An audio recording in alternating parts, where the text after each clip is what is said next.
республикалық экологиялық проекта жобасының «Таза қала бізден басталады» бағыты бойынша «Жылы жүрек жомарт қала» атты тақырыбында «Мың мейірімді іс» атты еріктілер тобының жұмысымен таныстырамын. Еріктілер тобына 5, 6, 7, 8 сынып оқушылары қатысады. Мен сол «Мың мейірімді іс» атты еріктілер тобының басшысы боламын.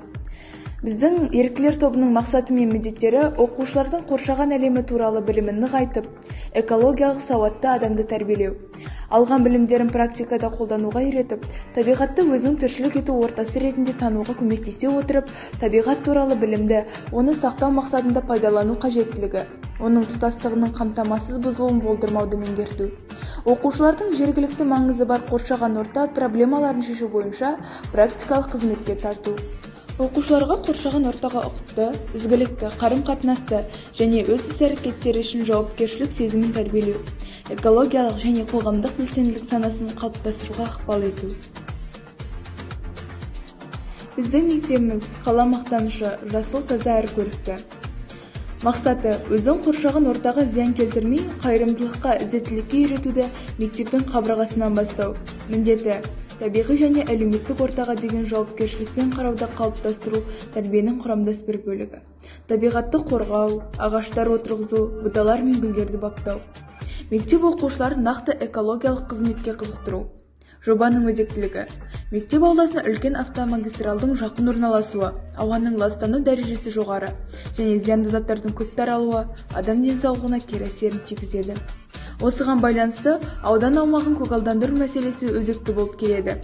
Біздің мектебіміз қала мақтанышы, жасыл, таза әрі көрікті жобасының жүргізілуі бастама топтың халық арасында жүргізілген әлеуметтік сұраулардың нәтижесі жоғарғы бағаланды. Осы жобалардың нәтижесінде мектеп ауласы көгалдандырылды және мәдени тынығатын орнына айналды. Жобадан күтілетін нәтижелер мектеп оқушыларын қоршаған табиғи ортаны сақтау және қорғау саласындағы қызығушылығын арттыру. Номер 53 мектеп гимназиясының еріктілер тобы Алматы қаласының өзенінің жанында тазалық жұмыстарын жүргізуге келіп тұр. Өзен жағасын тазалау. Бұл жобаның мақсаты табиғатты аялау, өзен жағасын тазалау, қорғау және көркейту әрбір адам баласының міндеті, әрі борышы екендігін ұғындыру. Өскелең ұрпақты қоршаған ортаны қорғауға баулу. Жобаның өзектілігі қоршаған ортаға жанашырлық танытып, қолдан келгенше қол ұшын беру. Жобадан күтілетін нәтижелер табиғи аумақтардың қызметін қолдауға бағытталған іс-шаралардың жүзеге асырылуы. Жобаға қатысушылардың қоршаған табиғи ортаны сақтау және қорғау саласындағы қызығушылығын арттыру. Ауламызға гүл сыйлайық. Мақсаты номер 53 мектеп гимназиясы және интеллектуалды дамуының мүмкіндігі шектеулі балаларға арналған номер 6 арнайы түзету мектеп-интернатының оқушыларының экологиялық мәдениетін дамыту және кеңейту. Міндеті мектеп, гимназия, интернат аумақтарында көгалдандыру тәжірибелікке бағытталған іс-шараларды жүйелі түрде ұйымдастыру.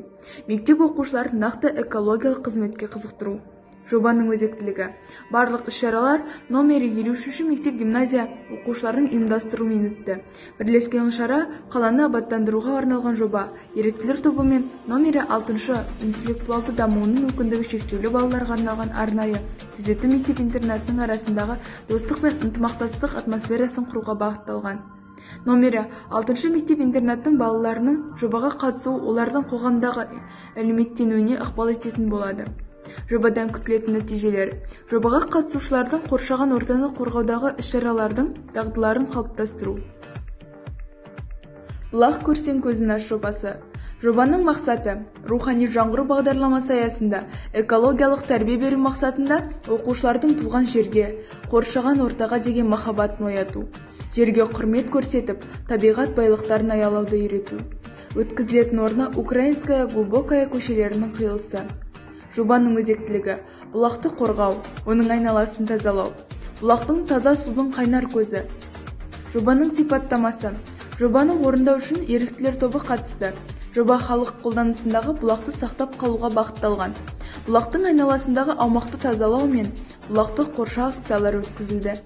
Жүзеге асыру тетіктері. Бірінші кезеңде бұлақтың айналасындағы аймақ толық зерттеледі. Содан кейін бұлақтың орналасқан аймағы тазалап, қоршау акциясы өткізіледі. Оқушылар мен жергілікті тұрғындардан сауалнама алынады. Жобадан күтілетін нәтижелер. Тұрғындардың бұлаққа оң көзқараспен қарастырылып, аялауды насихаттау. Таза да ұқыпты бұлақ аймағын жасау. Тазалық табалдырықтан басталады демекші, өз қаламызды, ауламызды таза ұстау керекпіз. Қаншалықты қоршаған ортаны таза ұстасақ, соншалықты өзімізге де пайдасы тиеді. Қайырымды іс жасау, адамдарға, табиғатқа, жан-жануарларға көмектесе білу керекпіз. Осындай мың мейірімді іс атты еріктілер топтардың Қазақстанда көбейгені барша халық үшін пайдалы болмақ. Мектеп оқушыларының өз еріктерімен осындай батыл қадамға баруы да керемет іс болып саналады емес пе? Сондықтан қолымыздан келгенше жақсылық жасап жүрген дұрыс. Табиғаттың тарылтпай-ақ мөлдір кәусар тынысын, пәк табиғат, жүрегімнің тамылжыған жырысың. Ей адамдар, қалай ғана қатыгездік жасайсың? Ол анаң ғой, ал сен кенже ұлысың. Ей адамдар, күн мен гүлден жаралған, от сезіммен мейірім содан таралған. Тіршілік иесі жер анаға қараңдар, зор қайғыдан күрсінгенде ақырады дүние. Жаратылыс заңдылығы бұзылса, сонда болар кім ие?